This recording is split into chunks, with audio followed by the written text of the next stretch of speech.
क्या supreme court एक pen से पूरी एजुकेशन पॉलिसी रोक सकता है? कल तक जो रूल यूनिवर्सिटीज़ फॉलो कर रही थी, आज सुप्रीम कोर्ट ने उस पे स्टे लगा दी।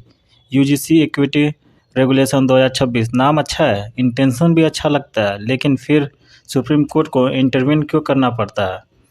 इस वीडियो के एंड तक समझेंगे सुप्रीम कोर्ट ने स्टे क्यों लगाई, आर्टिकल 14 और आर्टिकल 142 का रोल क्या है और इसका डायरेक्ट इम्पैक्ट स्टूडेंट और यूनिवर्सिटीज़ पर क्या पड़ेगा। सबसे पहले बैकग्राउंड समझना ज़रूरी है। यूजीसी का कहना था कैंपस में डिस्क्रिमिनेशन की कंप्लेंट्स आ रही है, सब स्टूडेंट को इक्वल ट्रीटमेंट नहीं मिल रहा, इक्विटी और इंक्लूजन को फॉर्मली इंश्योर करना ज़रूरी हो गया। इसीलिए यूजीसी ने इक्विटी रेगुलेशन 2026 नोटिफाई किए। यूजीसी इक्विटी रेगुलेशन 2026 क्या है?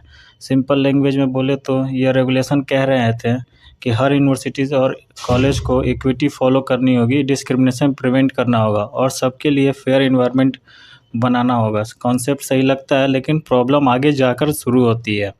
रेगुलेशन के अकॉर्डिंग हर इंस्टीट्यूट में इक्विटी ओवरसाइट कमेटी बनानी होगी, हर साल इक्विटी ऑडिट होगा, स्पेशल मॉनिटरिंग स्क्वाड्स होंगी, रूल्स फॉलो नहीं किए तो पेनल्टी लगेगी। यहीं से कन्फ्यूजन शुरू होता है।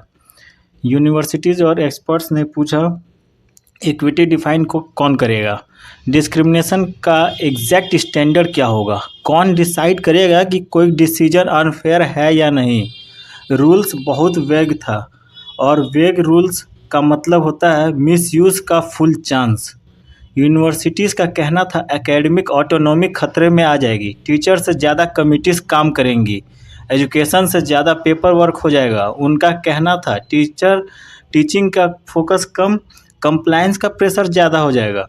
स्टूडेंट भी कंफ्यूज थे, मेरिट का क्या होगा, एडमिशन अनप्रेडिक्टेबल हो जाएंगे, मिस सेशन रूल्स चेंज हुए तो क्या करें। इसी टेंशंस को चलते स्टूडेंट भी सुप्रीम कोर्ट गए।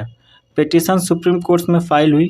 मेन आर्गूमेंट ये था रेगुलेशन आर्बिट्रेरी है, आर्टिकल 14 यानी इक्वलिटी बिफोर लॉ वायलेट हो रहा है, स्टेक होल्डर से प्रॉपर कंसल्टेशन नहीं हुई। सुप्रीम कोर्ट ने कहा अभी के लिए यूजीसी इक्विटी रेगुलेशन 2026 पर स्टे गवर्नमेंट और यूजीसी को नोटिस इशू किया गया। जब तक फाइनल डिसीजन नहीं होता 2012 का पुराना रूल्स ही फॉलो होंगे। कोर्ट ने क्लियरली कहा रूल्स में क्लैरिटी नहीं है, ओवर सेंट्रलाइजेशन का रिस्क है, सोशल फ्रिक्शन क्रिएट हो सकता है। कोर्ट का मैसेज था rules must be clear not confusing. अब थोड़ा कॉन्स्टिट्यूशन समझते हैं। आर्टिकल 14 बोलता है लॉ के सामने सब बराबर है, लेकिन इसका मतलब ये नहीं कि सबके साथ सेम ट्रीटमेंट हो। रीजनेबल क्लासिफिकेशन अलाउड होती है, लेकिन क्राइटेरिया क्लियर होनी चाहिए और लॉजिक स्ट्रांग होना चाहिए। कोर्ट को लगा कि यूजीसी रूल्स इस टेस्ट पर फेल हो रहे हैं। यहाँ आर्टिकल 142 एंटर करता है।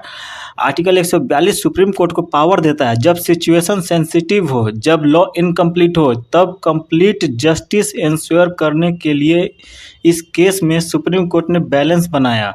इक्विटी भी बची, मेरिट भी प्रोटेक्ट हुई। इस स्टे का डायरेक्ट इम्पैक्ट यूनिवर्सिटीज़ को रिलीफ मिला, स्टूडेंट का पैनिक कम हुआ, एडमिशन में स्टेबिलिटी आई, शॉर्ट टर्म में स्टेटस क्यों, लॉन्ग टर्म में बेटर। क्लियर रूल्स का चांस। आगे क्या?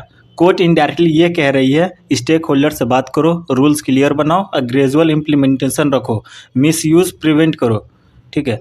अब देखिए यूपीएससी के लिए ये टॉपिक बहुत इंपॉर्टेंट है। जैसे GS paper 2 education and judiciary में हम देख सकते हैं, ऐसे में हम देख सकते हैं इक्वलिटी वर्सेस मेरिट से, और एथिक्स में फेयरनेस और जस्टिस। आंसर में लिख सकते हो recent Supreme Court stay on UGC equity regulation highlights judicial balancing role. Thank you.